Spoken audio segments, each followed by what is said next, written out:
Good morning सबाइके welcome to my channel Devgupta Preeti official. একটা ছোট্ট মিনি ব্লগ আজকের জন্য আমি শ্যুট করেছি অফিসে যাওয়ার জন্য। প্রথমে আমি ড্রেস সিলেক্ট করে নিলাম, তারপরে আমি চটপট করে স্নান করে এসে চটপট করে ফটাফট মুখে ক্রিম লাগিয়ে সানস্ক্রিন লাগিয়ে চুল বেঁধে নিলাম। আমার চুলটা একটু কার্লি, তাই রোজ অনেকটা যুদ্ধ করতে হয় চুলটা বাঁধার জন্য। চুল হয়ে গেছে, স্লাইট আমি লিপ বামের উপরে অল্প করে লিপস্টিক লাগিয়ে নিলাম নিট করে। তারপর যেটা আমার লুকটাকে পুরোপুরি কমপ্লিট করে সেটা হচ্ছে একটা কালো টিপ। ভুলে গেলে খুবই কষ্ট পাই এটা পরতে। তারপর আমি একটা আমার পার্লের কানের আছে, সেটা আমি পরে নিলাম। দেন আমি ready to go to my duty, regular duty.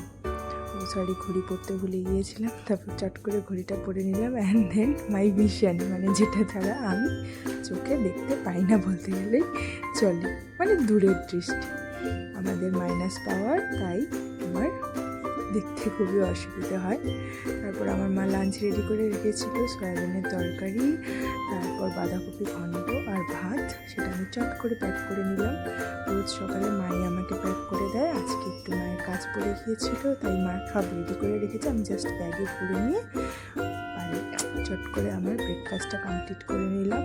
অল্প করে ভাত খেয়ে নিয়েছিলাম আজকে। মা রান্নাটা খুব দারুণ হয়েছিল, সেটা মাকে বলতে ভুলে গেলাম, কারণ আসার সময় মায়ের সাথে আমার দেখা হয়নি। মা রান্না করে সব কিছু রেডি করে রেখে চলে গিয়েছে। ওই যে আমার আপনার পাশে ডিস্টার্ব করার জন্য বসে আছে অলওয়েজ, আমার সকাল থেকে এসে সারাদিন এন্টারটেনমেন্টের জন্য।